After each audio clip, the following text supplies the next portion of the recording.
There's a Japanese proverb that says, "The day you decide to do it is your lucky day." But what if I told you that the real lucky day is the day something breaks?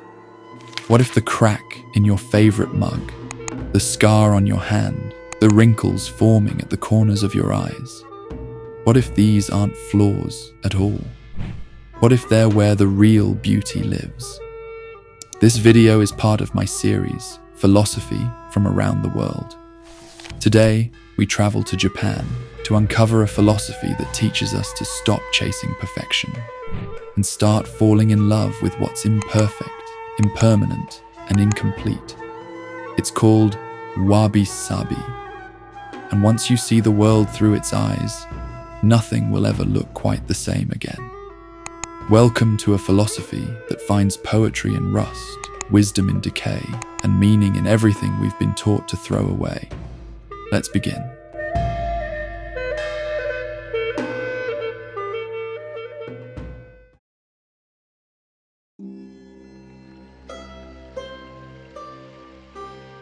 To understand Wabi-Sabi, we need to go back, way back, to 15th century Japan, where Zen monks sat in silence, where tea masters turned drinking into ceremony, and where imperfection wasn't a mistake.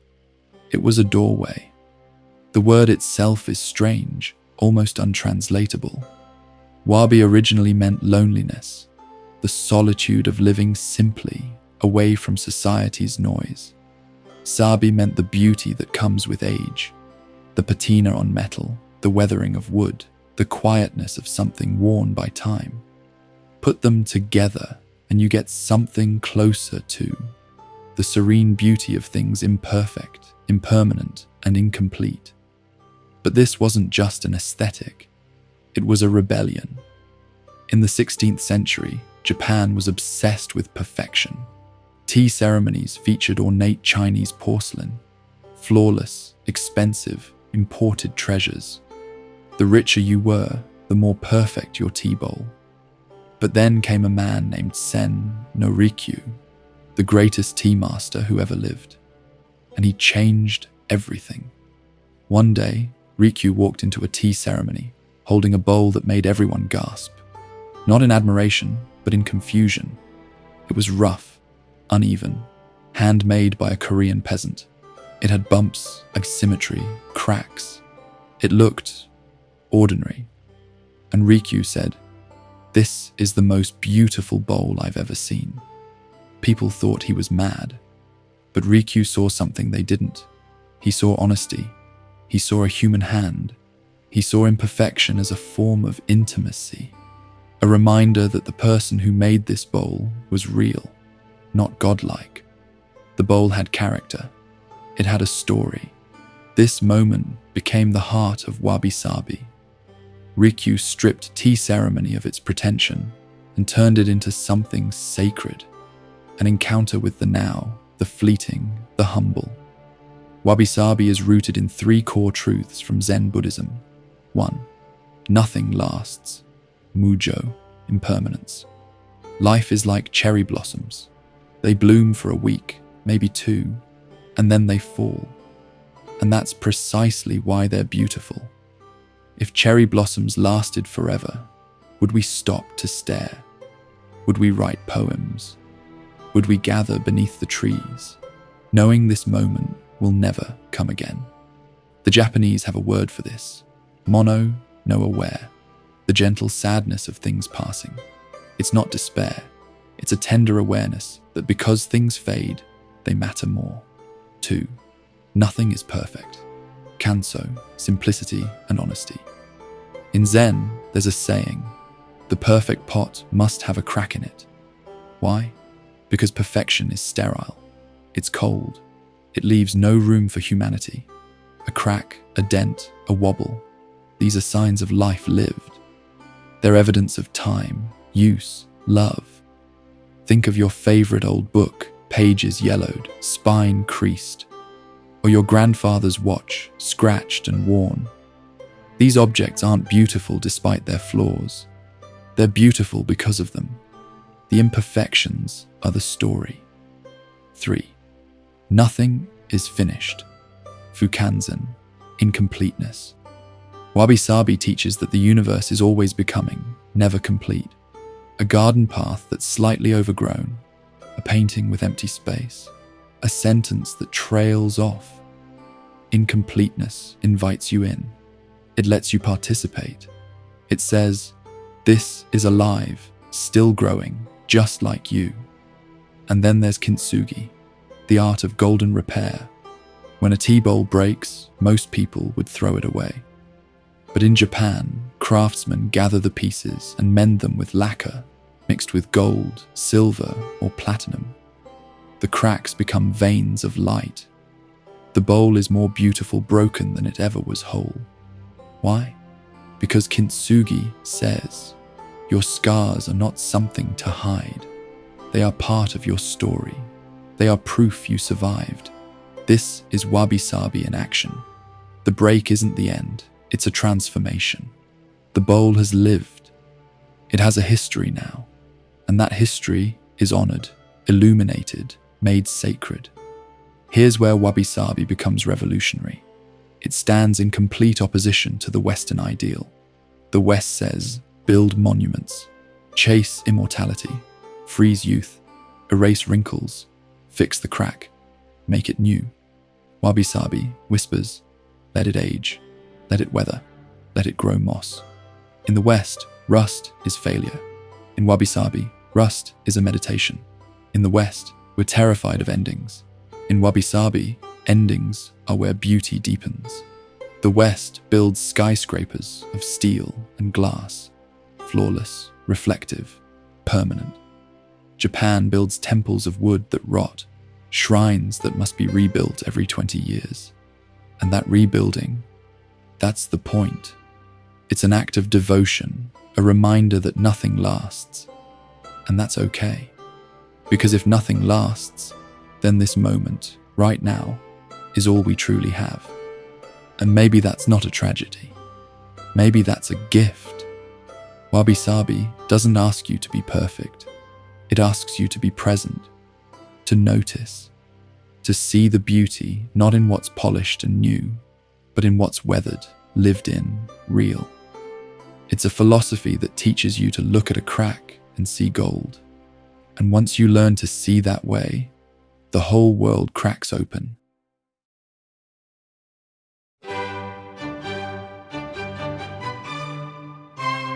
Let me tell you a story. There's a Zen temple in Kyoto called Ryoanji, famous for its rock garden. 15 stones sit in a sea of raked gravel. And here's the thing. No matter where you stand, you can never see all 15 stones at once. One is always hidden. Why? Because Wabi-Sabi teaches that completeness is an illusion. The garden is perfect because it's incomplete. It reminds you that you'll never see everything, know everything, control everything. And that's not a flaw in the design.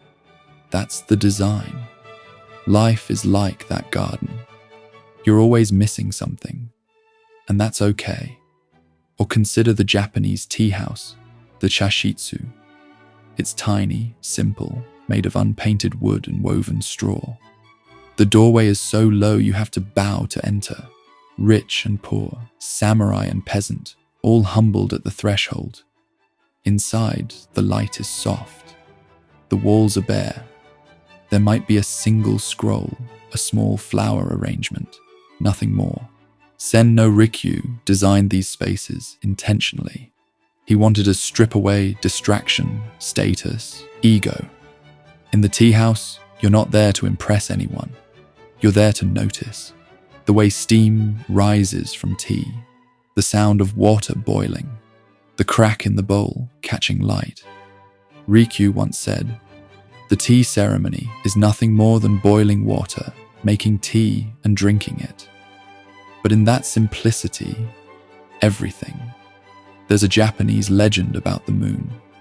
The moon, the story goes, is most beautiful when it's partially hidden by clouds. Not when it's full and bright and obvious, but when it's obscured, mysterious, fleeting, when you have to search for it. This is called yugen, profound grace and subtlety, the beauty of what's implied, not stated, what's half seen, not displayed. Wabi-Sabi lives in this space. It's not loud.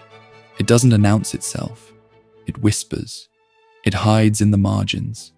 It's the moon behind clouds, the poem that ends mid-thought, the path that curves out of sight. It invites you to lean in, to wonder, to feel. In traditional Japanese pottery, there's a technique called yobitsugi, mismatched repair. When a bowl breaks, instead of finding matching clay, the craftsman might use a completely different color, a different texture. The repair is obvious, even jarring, and that's intentional, because Wabi-Sabi doesn't hide damage, it honors it. The mismatched repair says, yes, this broke. Yes, it's different now. And look, it's still here, still holding tea, still beautiful. Your life is yobitsugi. Every heartbreak, every failure, every time you fell apart and had to piece yourself back together with whatever you had, those mismatched seams are part of you now. They're not flaws, they're proof of resilience. There's a Japanese aesthetic concept called shibui, quiet elegance, understated beauty. It's the fisherman's shack, not the mansion. The worn leather journal, not the pristine notebook. The grandfather who says little, but whose presence fills the room. Shibui is Wabi-Sabi's cousin. It's beauty that doesn't scream. It deepens with time, reveals itself slowly. It's earned, not bought. Think of a person you know who's lived a full life. Their face is lined, their hands are rough. They don't try to impress you. But when they speak, you listen. When they smile, it means something. That's shibui. That's wabi-sabi. Beauty that's been tested. Beauty that's survived. Here's another story. A student once asked a Zen master, "What is the essence of wabi-sabi?" The master pointed to a fallen leaf, half-eaten by insects, curled at the edges, spotted with decay. "This," he said. The student was confused. "But it's dying." The master smiled. "Yes, and isn't it beautiful? Wabi-Sabi asks you to see life the way a craftsman sees a broken bowl, not as something to discard, but as something to transform. The cracks are where the light gets in. The imperfections are where the story lives. And the incompleteness, that's where you get to participate, to co-create, to keep going, knowing you'll never arrive, and that the journey itself is the art. These aren't just metaphors, they're invitations to stop chasing flawless, to stop resisting change, to stop believing that broken means worthless. Wabi-Sabi teaches you to see beauty not despite the imperfection, but within it.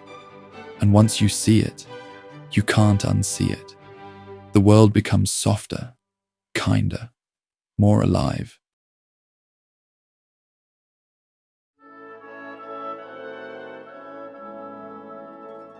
Let's talk about now. We live in a world obsessed with perfection. Flawless skin, ideal bodies, curated lives, 5-star reviews, 0 mistakes. We filter our photos, edit our words, hide our scars. We're terrified of aging, of failing, of being less than. And it's exhausting, because perfection is a lie. And deep down, we all know it. Wabi-Sabi is the antidote. It says, you don't have to be perfect. You were never meant to be. Think about it. The people you love most, do you love them because they're flawless? Or do you love them for their quirks, their laugh lines, the way they mess up and try again, the scar from the bike accident, the recipe they always burn, the way they cry at sad movies? That's what makes them real. That's what makes them them. Wabi-Sabi teaches you to extend that same grace to yourself. In design, Wabi-Sabi has become a quiet revolution.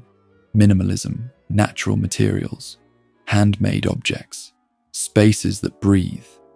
But it's not about aesthetics for aesthetics' sake. It's about creating environments that remind you to slow down, to notice, to feel. A Wabi-Sabi home doesn't scream, "Look at me." It whispers, "Be here." Wooden floors that creak, linen that wrinkles, pottery with fingerprints still visible in the clay. These aren't design flaws. They're reminders that you're alive in a space shaped by human hands, living a life that's messy and real and yours. Wabi-Sabi applies to relationships too. We're told love should be fireworks and grand gestures. But real love is Wabi-Sabi. It's staying when things get hard. It's seeing someone at their worst and not turning away. It's the quiet, unglamorous work of showing up day after day, even when the spark feels distant. It's loving someone because they're imperfect, not despite it. It's looking at the years you've shared, the arguments, the repairs, the mismatched seams, and seeing not failure, but depth. A relationship that's lasted 20 years isn't perfect. It's Kintsugi. It's been broken and mended. And the gold in the cracks, that's trust. That's forgiveness. That's choosing each other again and again. And then there's you. Your body is Wabi-Sabi. Every stretch mark, every scar, every sign of time passing. These are not failures. They're evidence. Evidence that you grew, that you healed, that you lived. Our culture tells you to erase these marks, to stay young forever, to be smooth, tight, unchanging. But Wabi-Sabi asks, why? Your wrinkles are a map of every time you laughed so hard you couldn't breathe. Your scars are proof you survived. Your grey hair is silver thread woven by time, and it's beautiful. You are not broken. You are becoming. Here's the truth. Wabi-Sabi whispers, everything you've been taught to fear, aging, changing, breaking. These are not endings. They're transformations. The blossom falls and the tree prepares for winter. The winter ends and buds return. Nothing is lost. Everything changes form. You too are not fixed. You are not finished. You are a work in progress, always becoming, never complete. And that's not a flaw in your design. That's the design.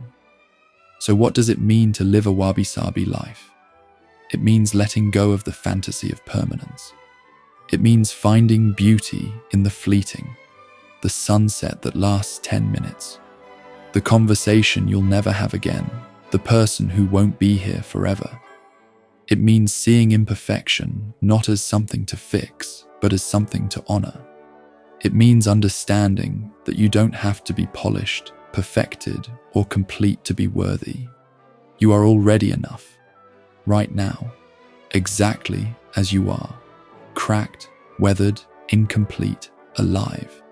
Sen no Rikyū, the tea master who started it all, once said, "The way of tea is nothing but this. Boil water, make tea, drink it properly. That is all you need to know." But then he added, "Yet, to know this perfectly is the most difficult thing in the world." Because Wabi-Sabi isn't complicated. It's simple. But simple doesn't mean easy. It takes courage to embrace imperfection in a world that demands flawlessness. It takes humility to accept that you'll never be finished, never arrive. It takes grace to look at your life, broken, scarred, incomplete, and say, "This is beautiful." So the next time something breaks, a dish, a plan, your heart, don't be so quick to throw it away. Gather the pieces, look for the gold, and remember, the crack is not where you ended. It's where the light began.